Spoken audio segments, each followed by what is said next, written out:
Hi, I'm Beryl, and this is my favorite kind of sandwich. It's a grilled cheese sandwich with mayonnaise on the outside instead of butter, 3 slices of American cheese grilled to perfection.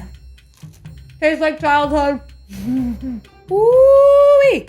The thing is, I know that around the world, there are tons of different interesting and culturally relevant sandwiches. So today, we are going to explore 5 sandwiches from 5 countries and see what the world has to offer. I'm excited.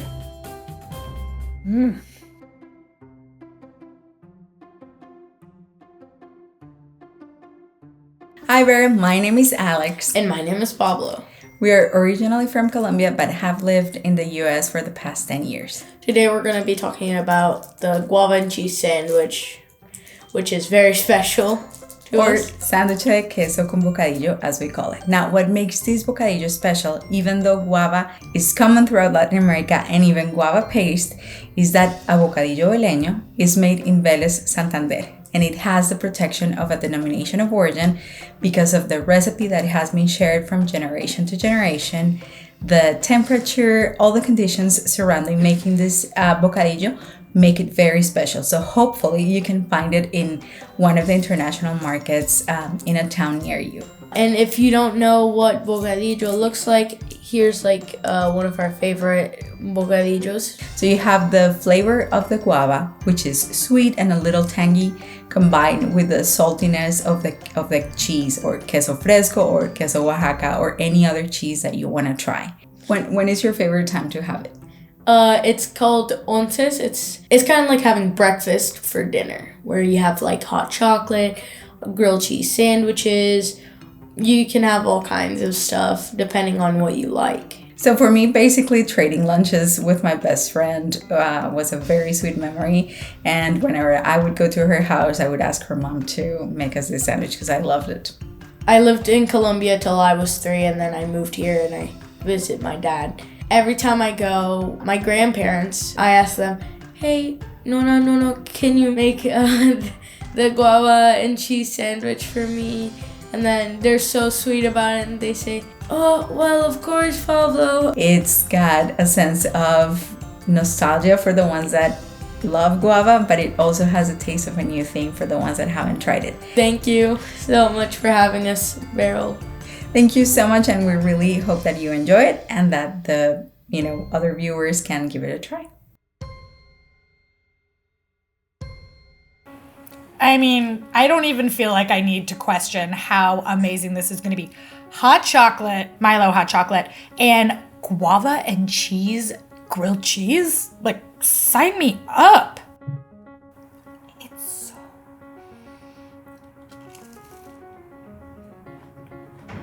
Yup. Oh my God. If you like salty and sweet, literally run, don't walk to your grocery store to figure out how to make this. I will leave a link to buy the guava paste online if you're not near a grocery store that might sell it. I actually did find it in the local one near my house, but I also live in New York City, so there's that. Queso Fresco is so good.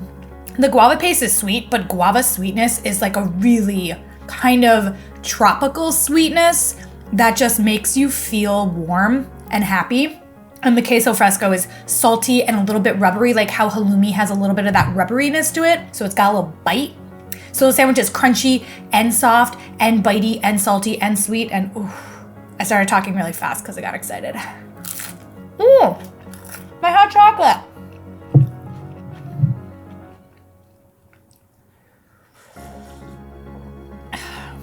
Oh my God, I haven't had hot chocolate in a million years.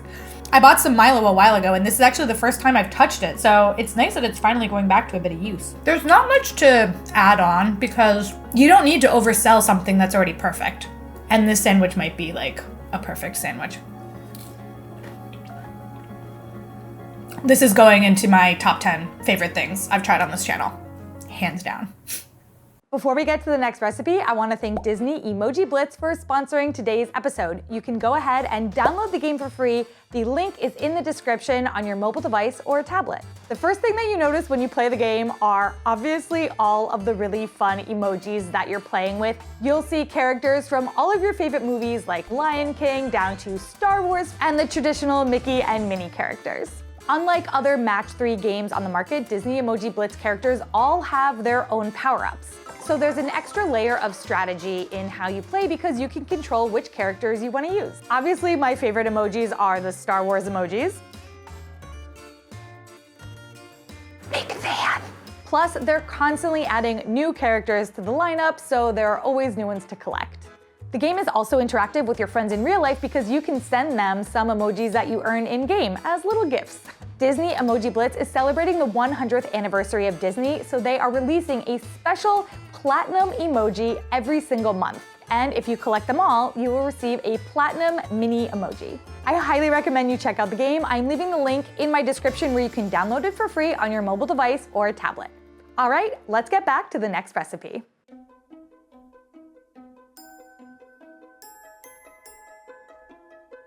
My name is Nisha and I am from Penang in Malaysia. The dish I'm talking about is sardine sambal sandwich, or in our national language, which is Malay, it's called Roti Sardin. It's like your usual tuna sandwich, except the stuffing is made out of canned sardines in tomato sauce that is cooked and made into a sambal. To make it simple, in Malaysia and most of our neighboring countries, anything that has a thick gravy is essentially called the sambal. So this sardine sambal in particular is made by sauteing a lot of red onions, garlic, fresh and dried chili for the spiciness, some tamarind juice or tomato for a little acidity, and a little bit of the tomato sauce that the sardine comes with in the can. This sandwich is eaten on its own. It's usually seen as a complete meal. We have it for picnics, and if you were to cut up into little squares, it looks somewhat fancy, so then it becomes finger food in parties. Growing up, every Sunday would be sardine sandwich Sunday, so after church, my mom would make the sardine sambal, and we had a little sandwich maker, so like a Jeffel sandwich maker, and we would get those clam toast sandwiches, and that's all we would have for lunch. Even now, whenever I miss home, sardine sambal sandwich is still a go-to comfort meal that I can whip up whenever. I think everyone should try it because it's one of those meals that is warm and hearty, and even though it's a sandwich, it'll leave you feeling really full and satisfied. I got to bust out my Jaffle maker again. Whee! I love it. It's really exciting. That thing has gotten a lot more use than I ever expected. I will say, on first blush, this feels like a lot of work for a sandwich. You know, where I come from, it's like put a slice of turkey on bread with some mayo and like, you know, maybe a veggie or two. But this, you know, I had to saute things. Whoa. I mean, that is a party of flavor, and it's so good. If you like tin fish, if you like sardines, this brand of sardines I've actually had before on the channel, and I really like it. They're actually not that fishy. If you want to try to make this, I would definitely say spend the time to pull out the spices, because the last thing you want to do is take a nice bite of a sandwich and then crunch. There's a piece of star anise. Crunch. There's a clove. You might chip a tooth, but also like, that just is just terrible. Like, I hate when that happens with biryani when I'm eating it. Like, those bombs are in there and you gotta be careful. I would say overall the flavor of this is super savory, a bit of that sour note to it.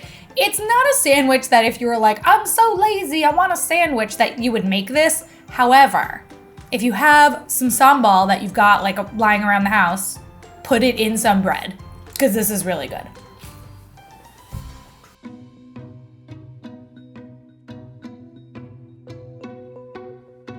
Hello everybody, my name is Sweedel. I currently live in Mississauga City in Canada, but I'm originally from Mumbai, India. The dish I am going to share with you all today is the green chutney and butter sandwich.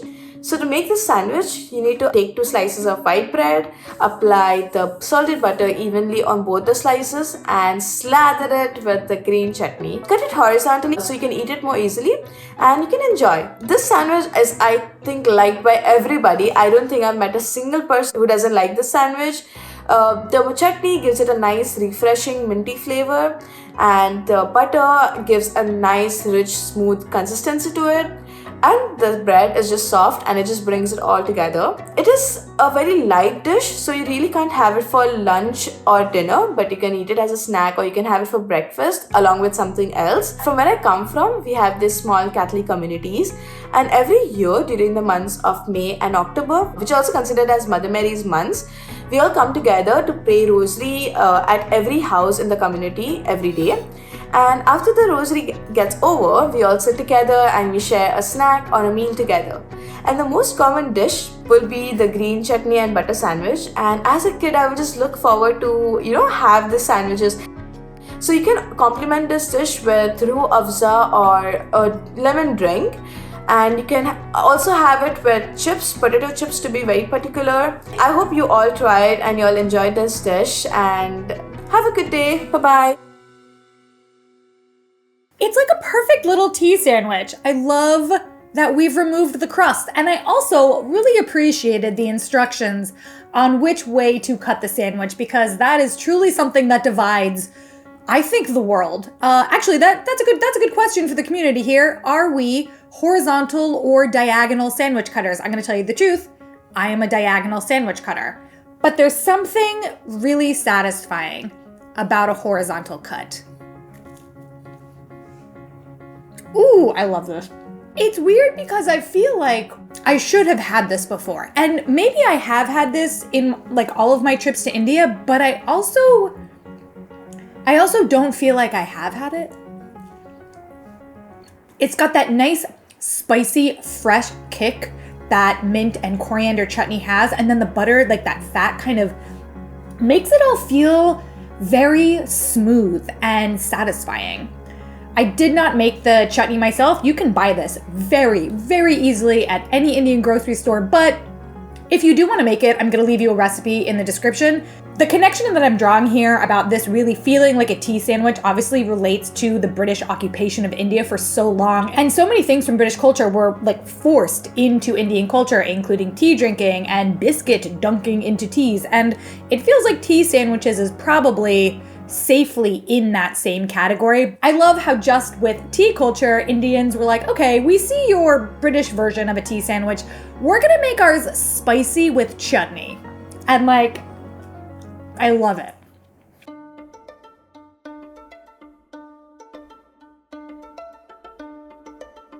Hi everyone, my name is Sammy, I'm from Germany and I live in the city of Bonn.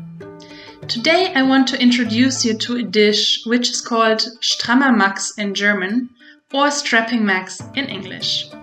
Shtama Max is a very traditional German open-faced sandwich which is made with a thick slice of rye bread. If you like, you can toast the bread and then spread butter on it, or you can simply use untoasted bread. It is then topped with ham, if you like a slice of cheese, and a fried egg on top, seasoned with pepper and salt. The dish also comes with pickles, which you can either put on the side or directly on the bread, which I prefer. Shtama Max is a fairly common dish in Germany. It is often served as a breakfast or as a brunch, but can be enjoyed at any other times of the day and also serves as an excellent hangover food. Overall, Shtama Max is a classic example of traditional German cuisine and can be found in many cafes, restaurants and bars all over the country. For me, the dish reminds me of my grandparents and my grandmother in particular, who often used to make it for dinner when I was at their place. But it also reminds me of my parents, who introduced the dish to us as a family as a quick and easy to make dinner, or later when we were a bit older as a good hangover food. Still up to today, we used to make it sometimes in the family. I think everyone should try Shtama Max. It's easy to make, heartwarming, and a savory, nice dish. I think that before I try this, we all need to ask ourselves one simple question. What is a sandwich? Is an open-faced sandwich a sandwich, or is it a toast? To be honest, I'm not sure. A part of me is like, this is a sandwich. And then a part of me is like, no, this is a toast. Because if you've seen any of my toast episodes, you will know we have done some very extravagant toasts that you could then say, no, those are just open-faced sandwiches. So I did do a short video, which I'm linking up here and in the description, with a food lawyer about the actual legal definition of a sandwich. And he answers the age-old question, is a hot dog a sandwich? I'm not gonna spoil it for you. You can watch the video. But for this, we're just gonna roll with the punches. This is an open-faced sandwich. And in essence, it's the classic bacon, egg, and cheese from New York by another name and look. This is hard to bite. Pickles make everything better. I think you can put a pickle on anything and it will taste good. I mean, like, sound off in the comments about something that it wouldn't. I will say pizza was originally a challenge. I did an entire video about a place that does a pickle pizza, and pickle pizza is mwah. The sandwich is salty, it's fatty. The rye bread has that little bit of bite to it that makes it like more interesting than white bread. Struggling here. This right here is where the bread on top would be helpful. I've got like stuff going all over the place. I love it. It's simple. It's beautiful. It's salty and pickly. I mean, that's the name of my autobiography, Salty and Pickly, the story of Beryl and her favorite foods. Okay, I love it.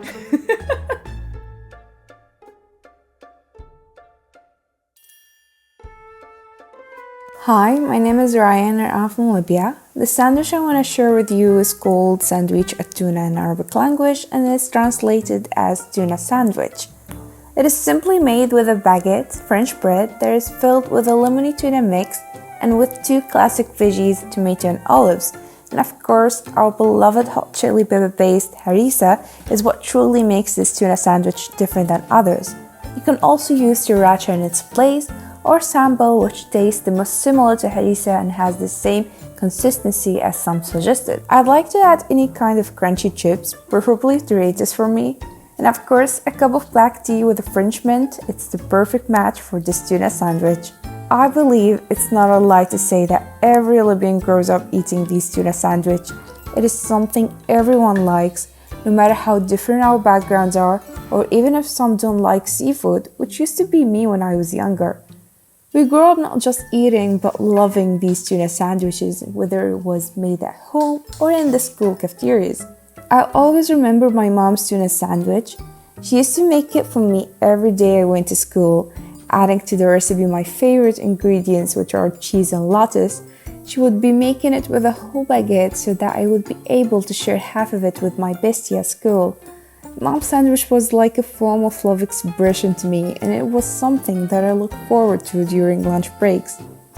Today I make this sandwich myself and it tastes great, but still, it is not like the sandwich she makes. Even my bestie would agree. You should try this simply because it is something you would like. It is rich in flavor, yet easy and quick to make at any time of the day. Hope you'll enjoy it, and like we say in Arabic, صحة وعافية.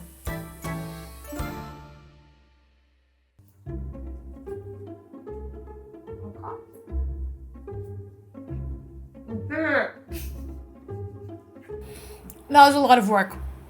Too much work. The sandwich tastes really good. The harissa is really nice. Spreadable cheese, Laughing Cow. It's after my own heart. I mean, it's like the best cheese. It's just like, there's just too much bread. I'm gonna open face this and like kind of scrape off what I can. I'm also gonna put a Dorito on it. Cheers.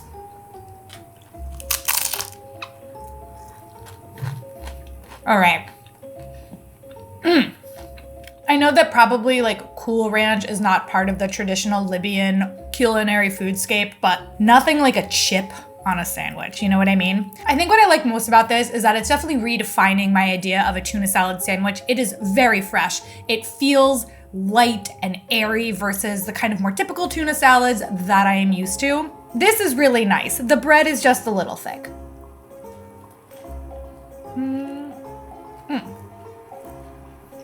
God, it's like tiring to chew that kind of bread too.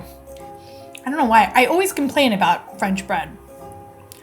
So I do want to say something about Doritos. I'll put in a couple photos of me when I was in middle school just so we can like set the scene. But so we had mandatory school dances when I was in middle school, and there was always like the food table where there were Doritos of nacho cheese flavor and Cool Ranch. I was not allowed to have any chips in our house. We had no candy, no chips, like no like junk foods in my house. And so when I went to these mandatory dances, like I was not bothered with the boys or the dancing. I was beelined for the chips table, just like eating all the chips because it was my one chance to like get this junk food into my body.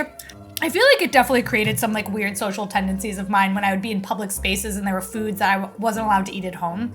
I would just like go crazy for them. And so when everyone else was chatting, I was just like, huh? I don't care. Give me the chips. This is what this is reminding me of because I haven't had Doritos in a while. I had so much fun revisiting this theme that I had done when I was like young and first started the channel. There are a couple of other themes that I did before I had an audience that maybe it would be fun to redo. Avocados, bananas. It could be fun to redo them. Let me know what you think in the comments. Don't forget that all of the recipes are always in here. I'm leaving a link to the original sandwich video. Don't worry about the overexposure of my face. Just let it go. And to one of our community videos so you can see how our community has grown over the past couple of years. I will see you all in my next video.